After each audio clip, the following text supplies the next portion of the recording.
Now King Solomon loved many foreign women, along with the daughter of Pharaoh, Moabite, Ammonite, Edomite, Sidonian, and Hittite women, from the nations concerning which the Lord had said to the sons of Israel, You shall not associate with them, nor shall they associate with you, for they will surely turn your heart away after their gods. Solomon held fast to these in love. He had 700 wives, princesses, and 300 concubines, and his wives turned his heart away. From when Solomon was old, his wives turned his heart away after other gods, and that his heart was not wholly devoted to the Lord his God, as the heart of David his father had been. For Solomon went after Ashtoreth, the goddess of the Sidonians, and after Milcom, the detestable idol of the Ammonites. Solomon did what was evil in the sight of the Lord, and did not follow the Lord fully, as David his father had done. Then Solomon built a high place for Chemosh, the detestable idol of Moab, on the mountain which is east of Jerusalem, and for Molech, the detestable idol of the sons of Ammon. Thus he did for all his foreign wives, who burned incense and sacrificed to their gods. Now the Lord was angry with Solomon, because his heart was turned away from the Lord, the God of Israel, who had appeared to him twice, and had commanded him concerning this saying, that he should not go after other gods, but he did not observe what the Lord had commanded. So the Lord said to Solomon, Because you have done thus, you have not kept my covenant and my statutes, which I have commanded you, I will surely tear the kingdom from you, and will give it to your servant. Nevertheless, I will not do it in your days for the sake of your father David, but I will tear it out of the hand of your son. However, I will not tear away all the kingdom, but I will give one tribe to your son for the sake of my servant David, and for the sake of Jerusalem which I have chosen. Then the Lord raised up an adversary to Solomon, Hadad the Edomite. He was of the royal line in Edom. For it came about, when David was in Edom, and Joab the commander of the army had gone up to bury the slain, and had struck down every male in Edom. For Joab and all Israel stayed there 6 months, until he had cut off every male in Edom, that Hadad fled to Egypt, he and certain Edomites and his father's servants with him, while Hadad was a young boy. They arose from Midian and came to Paran, and they took men with them from Paran and came to Egypt, to Pharaoh king of Egypt, who gave him a house and assigned him food and gave him land. Now Hadad found great favor before Pharaoh, so that he gave him in marriage the sister of his own wife, the sister of Tahpenes, the queen. The sister of Tahpenes bore his son Genubath. From Tahpenes weaned in Pharaoh's house, and Genubath was in Pharaoh's house among the sons of Pharaoh. But when Hadad heard in Egypt that David slept with his fathers, and that Joab, the commander of the army, was dead, Hadad said to Pharaoh, Send me away, that I may go to my own country.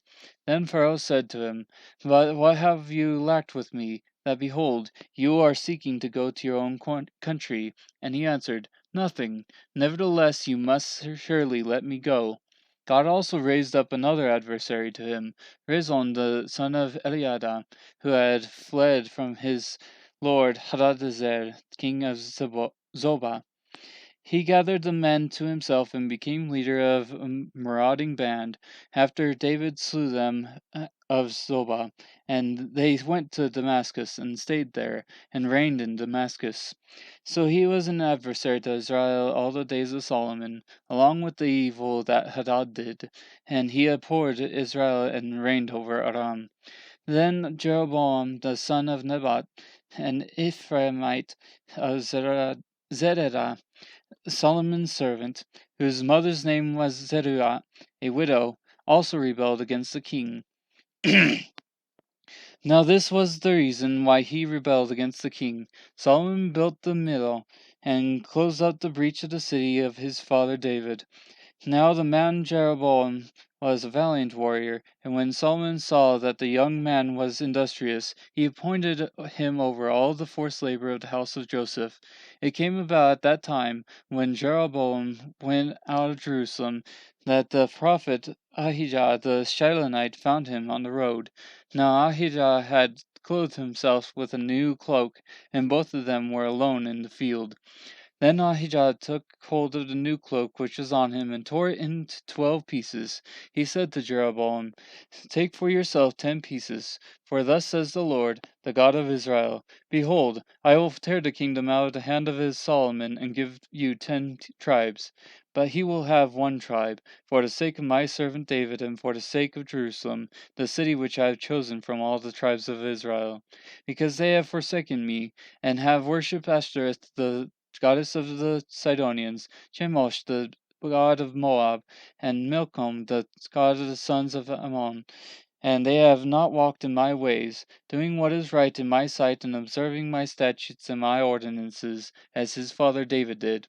Nevertheless, I will not take the whole kingdom out of his hand, but I will make him ruler all the days of his life, for the sake of my servant David, whom I chose, who observed my commandments and my statutes. But I will take the kingdom from his son's hand, and give it to you, even 10 tribes. But to his son I will give one tribe, and my servant David may have a lamp always before me in Jerusalem, the city where I have chosen for myself to put my name. I will take you, and you shall reign over whatever you desire, and you shall be king over Israel. Then it will be that if you listen to all that I command you, and walk in my ways, and do what is right in my sight by observing my statutes and my commandments, as my servant David did, then I will be with you and build you an enduring house as I built for David, and I will give Israel to you. Thus I will afflict the descendants of David for this, but not always. Solomon sought therefore to put Jeroboam to death, but Jeroboam arose and fled to Egypt, to Shishak, king of Egypt, and he was in Egypt until the death of Solomon. Now the rest of the acts of Solomon, and whatever he did, and his wisdom, are they not written in the book of the acts of Solomon? Thus the time that Solomon reigned at Jerusalem over all Israel was 40 years.